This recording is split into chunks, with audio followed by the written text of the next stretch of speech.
नमस्कार, BS TV देख रहे हैं आप। मैं हूं आपके साथ सोनू सेन। चलिए शुरुआत करते हैं बात सियासत की। तो बात करेंगे शतरंज की बिसात पर सियासत की, बात होगी सत्ता सिस्टम की पेचीदा गलियों की, बात करेंगे चुनावी महासंग्राम की, साथ ही बात होगी चुनावी एक्सप्रेस वे पर सियासत की रफ्तार की। तो चलिए शुरुआत करते हैं बात सियासत की। मध्य प्रदेश में हम होंगे कामयाब अभियान का आगाज हो गया है। यह अभियान महिला सुरक्षा के मुद्दे पर है, विशेष जागरूकता अभियान है। 25 नवंबर से 19 दिसंबर तक यह अभियान चलाया जाएगा। इसी अभियान को लेकर मुख्यमंत्री डॉक्टर मोहन यादव ने लोगों से अपील की है। साथ ही उन्होंने कहा कि समाज के साथ साथ लोगों को भी, सरकार को भी, पुलिस को भी आगे आना होगा। महिला सुरक्षा के लिए सरकार कटिबद्ध है, प्रतिबद्ध है। इसी पर यह रिपोर्ट देखिए।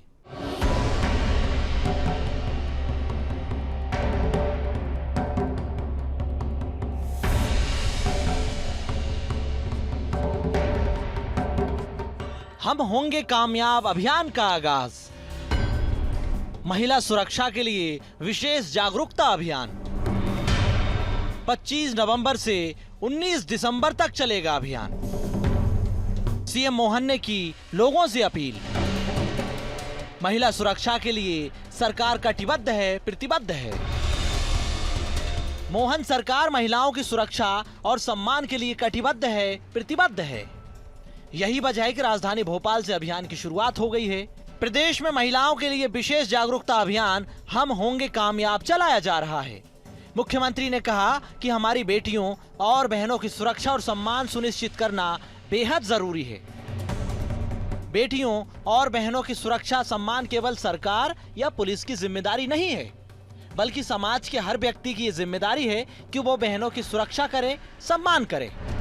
उन्होंने कहा कि 25 नवंबर से 19 दिसंबर तक हम होंगे कामयाब पखवाड़ा मनाने जा रहे हैं। इसमें पुरुष वर्ग की भूमिका ज्यादा अहम है। पुरुष अपनी सोच और व्यवहार में बदलाव लाकर समाज में फैले नकारात्मक दृष्टिकोण को चुनौती दे सकते हैं, जो महिलाओं के प्रति हिंसा का मुख्य कारण है। मुख्यमंत्री डॉक्टर मोहन यादव ने कहा कि हम सब पुरुषों, बेटों की जिम्मेदारी है कि हम अपने समाज और परिवार में अपनी माता बहनों को सुरक्षित रखें और उनकी चिंता करें, उन्हें अपने बराबर समझें। बेटियों और बहनों की सुरक्षा, उनका सम्मान केवल सरकार या पुलिस की जिम्मेदारी नहीं है, बल्कि समाज के हर व्यक्ति की जिम्मेदारी है। इस दृष्टि से 25 नवंबर से 10 दिसंबर 2024 तक हम होंगे कामयाब पखवाड़ा मनाने जा रहे हैं। विशेषकर पुरुष वर्ग की भूमिका इसमें ज़्यादा महत्वपूर्ण है। पुरुष अपनी सोच और व्यवहार में बदलाव लाकर समाज में फैले नकारात्मक दृष्टिकोण को चुनौती दे सकते हैं, जो महिलाओं के प्रति हिंसा का मुख्य कारण है। हम सभी पुरुषों की जवाबदारी है कि हम अपने परिवार एवं समाज में हमारी सभी माता बहनों को सुरक्षित रखें और उनकी चिंता करें। हमें जन्म से ही अपने घर में लड़कों को ये सिखाना होगा, वो हर बेटी और महिलाओं का सम्मान करें, बेटियों के साथ किसी तरह की शारीरिक या शोषण हिंसा न हो, इसकी चिंता करें, उन्हें अपना बराबरी का समझे। माता पिता घर के लड़कों को जागरूक करें कि वह महिलाओं पर होने वाली हिंसा का विरोध कर सके। हम होंगे कामयाब जागरूकता अभियान। बाल विवाह निषेध जैसे प्रमुख कानूनों का होगा प्रचार प्रसार। विकासखंड और ग्राम स्तर पर जागरूकता गतिविधियां होंगी। घरेलू हिंसा से महिलाओं की सुरक्षा अधिनियम पर संवाद कार्यक्रम। कानूनी जागरूकता संबंधी कार्यशाला के साथ सेमिनार भी होंगे। काव्य प्रतियोगिता, पीसी और पीएनडीटी एक्ट के प्रति जागरूकता रैली भी होगी। चित्रकला प्रतियोगिता और सामुदायिक चर्चाएं भी होंगी। आपातकालीन हेल्पलाइन एवं साइबर सुरक्षा पर जागरूकता कार्यक्रम। कार्यस्थल पर महिलाओं को यौन उत्पीड़न से सुरक्षा प्रदान करने के बारे में जानकारी दी जाएगी। साइबर सुरक्षा एवं डिजिटल साक्षरता के प्रति जानकारी दी जाएगी। पखवाड़े के अंतिम दिन राज्य स्तरीय समापन कार्यक्रम होगा। स्थानीय जनप्रतिनिधि भी होंगे शामिल। वहीं राजधानी भोपाल में भी विशेष जागरूकता अभियान चलाया गया। हम होंगे कामयाब अभियान का कार्यक्रम हुआ। इस दौरान महिला बाल विकास मंत्री निर्मला भूरिया भी शामिल हुई। उन्होंने अभियान की शुरुआत भी की। इसके साथ ही महिलाओं को जागरूक किया गया। इस अभियान के तहत 15 दिन जागरूकता गतिविधियां आयोजित की जाएंगी।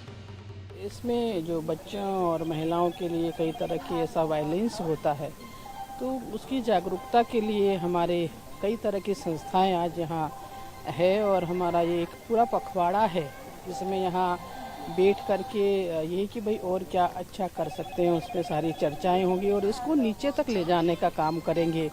और हमारे मुख्यमंत्री जी भी इसमें ये उनका संदेश भी हम लोगों ने दिया है और वो भी चाहते हैं कि जो बच्चियों और महिलाओं के प्रति जो हिंसात्मक चीज़ें होती है उसमें पुरुषों को भी इन्वॉल्व किया जाए और उन्हें भी जागरूक किया जाए। यही इस चीज़ का संदेश है।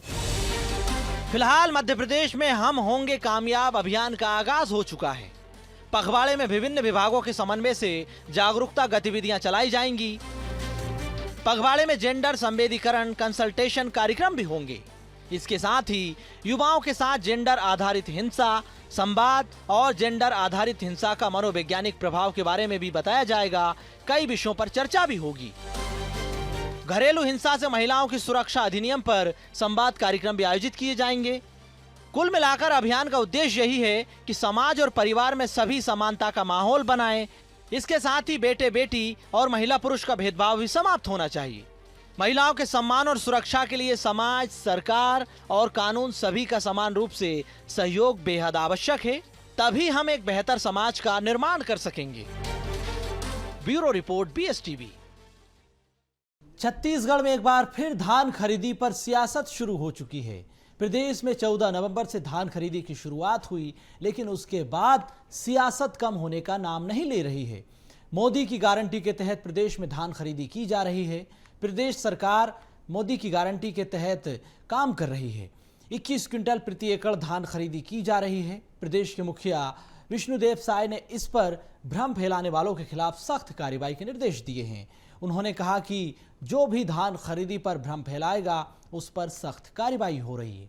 इसके साथ ही उन्होंने कहा कि प्रदेश में सियासत करने वालों पर सरकार जवाब दे रही है, क्योंकि सरकार ने जो वादे किए थे उन्हें पूरा किया जा रहा है। मोदी की गारंटी को पूरा किया जा रहा है। संकल्प पत्र के सपनों को साकार किया जा रहा है। तो चलिए देखते हैं ये रिपोर्ट, जानते समझते हैं कि आखिर धान खरीदी पर प्रदेश में क्यों सियासत हो रही है।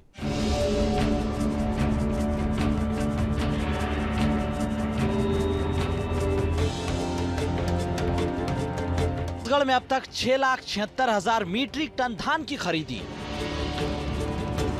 अब तक 1.44 लाख से ज्यादा किसानों ने बेचा धान।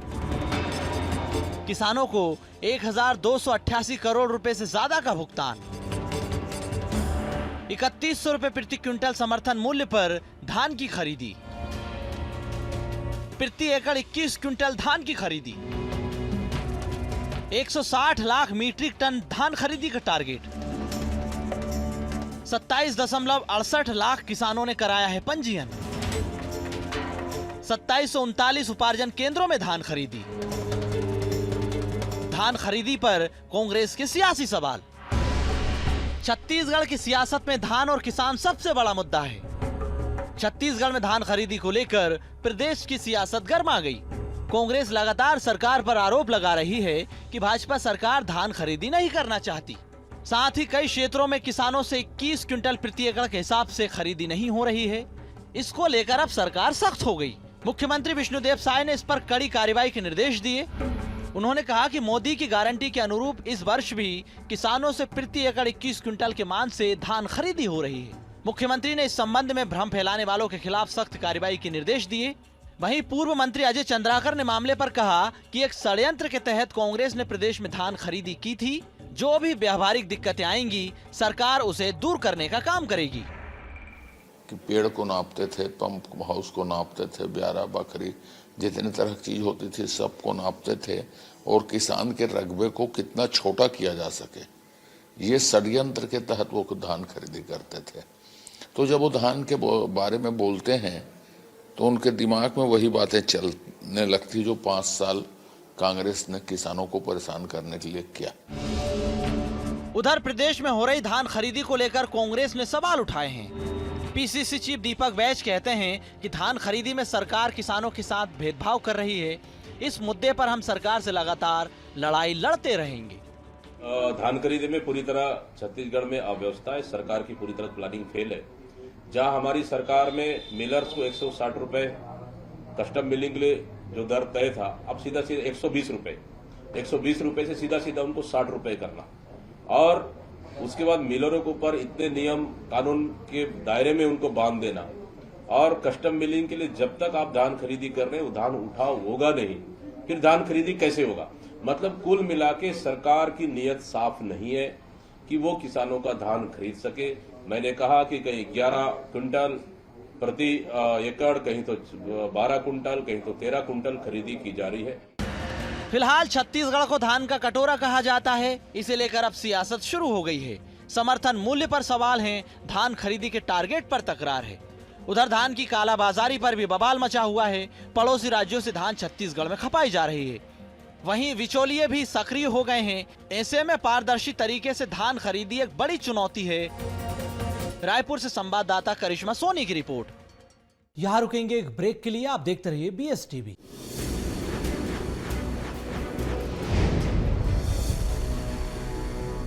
ब्रेक के बाद एक बार फिर आपका स्वागत है। मुख्यमंत्री डॉक्टर मोहन यादव प्रदेश में निवेश को बढ़ावा देने के लिए लगातार काम कर रहे हैं। प्रदेश भर में रीजनल इंडस्ट्री समिट होने जा रही है।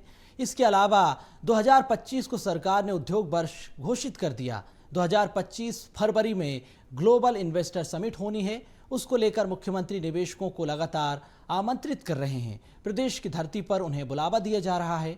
मुख्यमंत्री 6 दिवसीय विदेश दौरे पर है। जर्मनी और यूके में निवेशकों से बातचीत करेंगे। प्रदेश की धरती पर उन्हें आमंत्रित करेंगे। ग्लोबल इन्वेस्टर समिट में आने का न्योता दिया जाएगा। सरकार का मिशन है कि प्रदेश में ज़्यादा से ज़्यादा निवेश हो। इसी को लेकर रोड मैप तैयार हो चुका है। रिपोर्ट देखिए।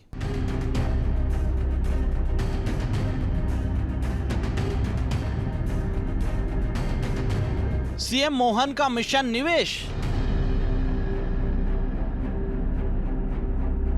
प्रदेश के विकास के लिए भरी ऊंची उड़ान। सीएम मोहन का निवेश के रोड मैप का रेड कारपेट। सीएम मोहन का 6 दिवसीय जर्मनी यूके दौरा।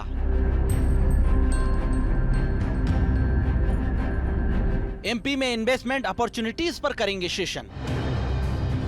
मुख्यमंत्री डॉक्टर मोहन यादव ने प्रदेश के विकास के लिए ऊंची उड़ान भरी है। मुख्यमंत्री 24 नवंबर से लेकर 30 नवंबर तक 6 दिवसीय विदेश दौरे पर हैं। इस दौरान सीएम मोहन जर्मनी और यूके में निवेशकों से चर्चा करेंगे, बातचीत करेंगे। सीएम मोहन का यह दौरा काफी महत्वपूर्ण माना जा रहा है। प्रदेश के विकास के लिए, निवेश के लिए बहुत फायदेमंद साबित होने वाला है। इस यात्रा का मुख्य उद्देश्य प्रदेश में निवेश को बढ़ावा देना है।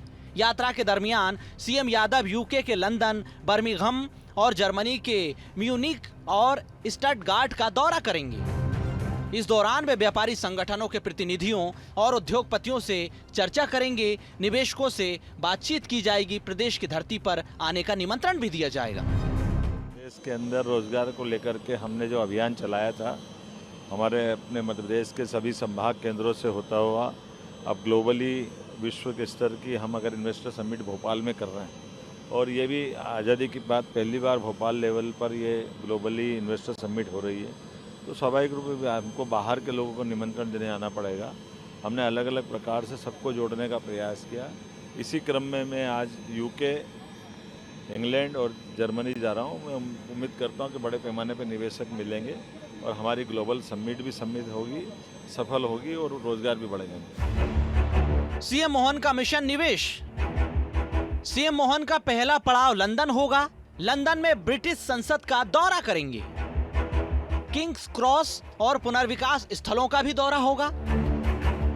लंदन में फ्रेंड्स ऑफ मध्य प्रदेश के कार्यक्रम में शामिल होंगे। प्रवासी भारतीयों के साथ रात्रि भोज कार्यक्रम में भी हिस्सा लेंगे। कार्यक्रम में 400 से अधिक प्रवासी भारतीय शामिल होंगे। नाश्ते पर होगी भारतीय हाई कमिश्नर से मुलाकात।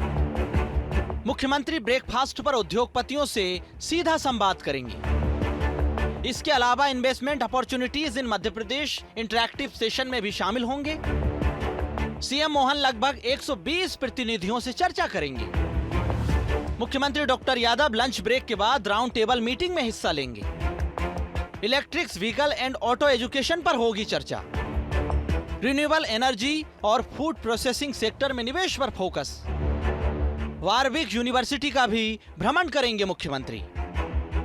सीएम मोहन जर्मनी के 80 प्रतिनिधियों से निवेश संबंधी करेंगे चर्चा। कुल मिलाकर मुख्यमंत्री doctor Mohan Yadav investment opportunities in Madhya Pradesh पर भी खासा फोकस कर रहे हैं। इसी पर उद्योगपतियों को बताएंगे कि कैसे मध्य प्रदेश सरकार उद्योगपतियों के लिए राहत रियायत के द्वार खोल रही है। इसके अलावा इंटरैक्टिव सेशन में प्रदेश की उपलब्धियां गिनाएंगे। मध्य प्रदेश में निवेश की कैसे अपार संभावनाएं हैं। सीएम का कहना है कि तमाम संभावनाओं पर सरकार फोकस कर रही है। उन्होंने कहा कि सरकार निवेशकों के लिए राहत रियायत की राह खोल रही है। निवेश के रोडमैप का रेड कारपेट बिछाया जा रहा है। मोहन सरकार ने साल 2025 को उद्योग वर्ष घोषित किया है। राजधानी भोपाल में भी ग्लोबल इन्वेस्टर समिट आयोजित होना है, जिसके लिए सीएम मोहन निवेशकों को आमंत्रित कर रहे हैं। अब ऐसे में सीएम का यह दौरा खासा महत्वपूर्ण हो जाता है। अब देखना होगा कि मध्य प्रदेश में निवेश की कितनी संभावना हो पाती है, कैसे निवेशक मध्य प्रदेश की धरती पर इन्वेस्टमेंट करेंगे, ये भी अब देखने वाली बात होगी। Bureau report BSTV। छत्तीसगढ़ की राजधानी रायपुर में बीते एक महीने में क्राइम ग्राफ लगातार बढ़ता जा रहा है। क्राइम के आंकड़े बेहद चौंकाने वाले हैं, जिसे देखकर आप भी हैरान हो जाएंगे। राजधानी में हर तीसरे दिन मर्डर और दूसरे दिन दुष्कर्म की घटनाएं हो रही है। अब बढ़ते अपराध से निजात दिलाने के लिए एसपी समेत वरिष्ठ अधिकारियों ने बैठक ली, एक्शन प्लान तैयार किया। साथ ही सभी थाना प्रभारियों को निर्देश दिए हैं कि सख्त कार्रवाई अपराध के मामलों में होना चाहिए। तो चलिए इस रिपोर्ट को देखते हैं, समझते हैं कि आखिर क्राइम पर छत्तीसगढ़ की सियासत में क्यों आउट ऑफ कंट्रोल सियासत हो गई है, कानून व्यवस्था को कैसे सरकार मजबूत कर रही है, अपराधियों पर, बदमाशों पर कैसे नकेल कसने का काम हो रहा है। रिपोर्ट देखिए।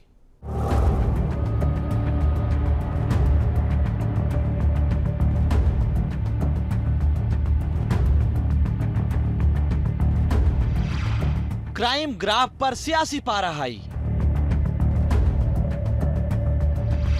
राजधानी में बदमाश बेखौफ बेलगाम।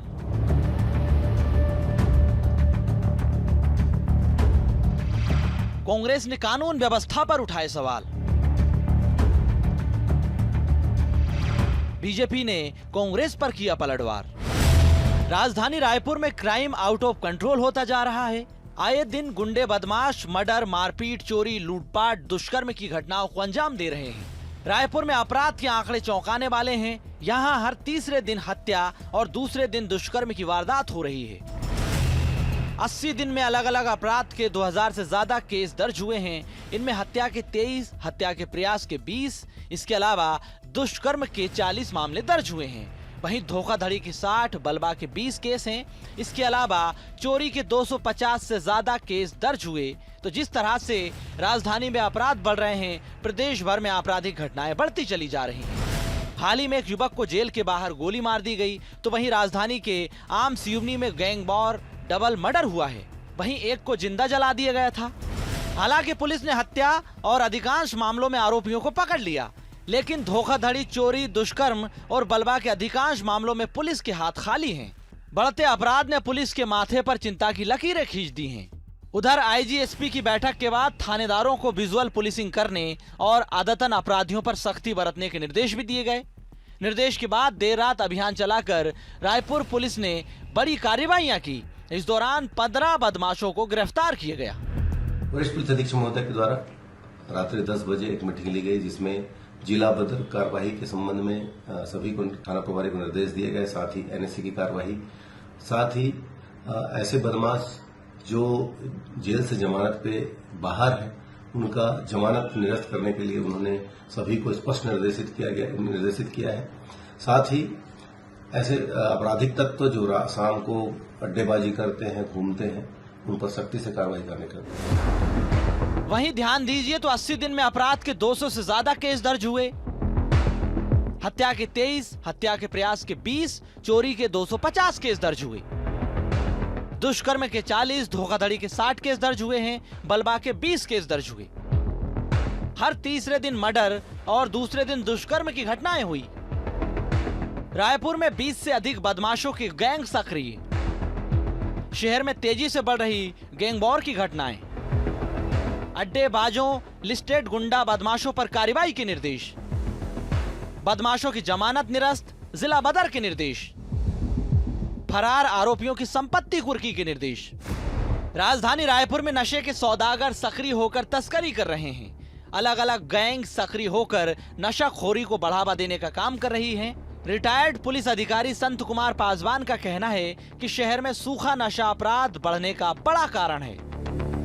पुलिस जब तक नशीली सामग्री बेचने वाले आरोपियों पर नियंत्रण नहीं ला पाएगी, तब तक अपराध का ग्राफ नीचे नहीं गिर सकता। क्रिमिनल्स इतने बेलगाम हो चुके हैं कि पुलिस का खौफ भी नहीं दिख रहा है। पुलिस अधिकारियों को रोजाना रिव्यू मीटिंग लेनी चाहिए, जिससे रोजाना होने वाले अपराध की समीक्षा हो सके, बेहतर प्लानिंग के साथ सारे मामलों को सुलझाया जा सके। साथ ही लगातार क्षेत्र में पुलिस गश्त होना चाहिए, जिससे कि अपराधियों में डर का माहौल बना रहे। पुलिस अधीक्षक को ऐसे बड़े शहरों में जैसे रायपुर है या दिल्ली है या बॉम्बे है, इस तरह के बड़े शहरों में प्रतिदिन मीटिंग लेनी चाहिए। तो इससे क्या होता है कि इलाके में उनका मूवमेंट होता रहता है। तो मूवमेंट अगर होता रहेगा तो ये अपराध नहीं बढ़ेंगे। और प्रतिदिन अगर पुलिस अधीक्षक मीटिंग कर लेते हैं तो उनको पता है कि आज कितने अपराध हुए हैं, आज कितने अपराधी पकड़े गए हैं, कल कौन सी कानून व्यवस्था होने वाली है, आज की जो कानून व्यवस्था हुई है उसमें क्या खामियां रह गई हैं, कल जो कानून व्यवस्था होगी या कोई और स्थिति अगर उत्पन्न होती है तो उसमें हम लोग कैसे कार्रवाई करेंगे। वो प्रतिदिन जब तक नहीं करेंगे ना, क्योंकि शहर है, यहाँ पर जो है प्रति क्षण कुछ ना कुछ होता रहता है, इसकी जानकारी पुलिस की होनी चाहिए। उधर बढ़ते अपराध के ग्राफ पर सियासी पारा हाई हो गया। कांग्रेस ने प्रदेश की कानून व्यवस्था पर सवाल उठाए। पीसीसी चीफ दीपक बैज ने कहा कि आए दिन लूट, हत्या, चाकूबाजी की वारदातें सामने आ रही है। राजधानी में बदमाश बेखौफ बेलगाम हो गए हैं। वहीं बीजेपी प्रदेश अध्यक्ष किरण सिंह देव ने कहा कि कांग्रेस ने छत्तीसगढ़ को अपराध का गढ़ बना दिया था, लेकिन अब कानून व्यवस्था मजबूत हुई, योजनाओं का लाभ हर वर्ग को मिल रहा है। पूरे देश में और दक्षिण में भी एक झूठा नैरेटिव सेट करके चल रही थी, क्योंकि बोलने के लिए कुछ है नहीं, क्योंकि उन्होंने कुछ किया नहीं है कभी। 5 साल की सरकार में पूरा छत्तीसगढ़ अपराध के गढ़ बन गया था। लेकिन आप देखिए कि भारतीय जनता पार्टी की सरकार छत्तीसगढ़ में आते ही आदरणीय मुख्यमंत्री विष्णुदेव साय जी की जो योजना है उनका तेजी से क्रियान्वयन और 100% प्रारंभ हो गया। छत्तीसगढ़ में 11 महीने में कानून व्यवस्था पूरी तरह से फेलियर हो चुकी है और लगातार घटनाएं घट रही है। पूरी जनता आक्रोशित है, गुस्से में है और उसके बाद भी हत्याएं, लूट, हत्या, चोरी, डकैती, बलात्कारी नहीं रुक रही है। मैं समझता हूं कि गृह मंत्री और मुख्यमंत्री को ही शायद बदलने से घटना रुक जाए। जिस तरह से राजधानी रायपुर में अपराध के मामले सामने आ रहे हैं, हत्या और रेप के मामले सामने आ रहे हैं, कहीं न कहीं लोगों में एक बड़ा भय है। अब सवाल ये उठता है कि निजात वाले एसपी के ऊपर कितना भरोसा जताया जाए, कैसे यहाँ की जनता सुरक्षित होकर बाहर निकले और कैसे राजधानी रायपुर क्राइमपुर में जो तब्दील हुआ है वो वापस राजधानी रायपुर बने। ये देखना होगा कि राजधानी रायपुर की हालत कब सुधरती है, कब तक यहाँ की कानून व्यवस्था में सुधार आता है। कैमरामैन जयप्रकाश साहू के साथ अविनाश चंद्रवंशी, BSTV रायपुर। सियासत की बात में इतना ही, मुझे दीजिए इजाजत। आप देखते रहिए BSTV। नमस्कार।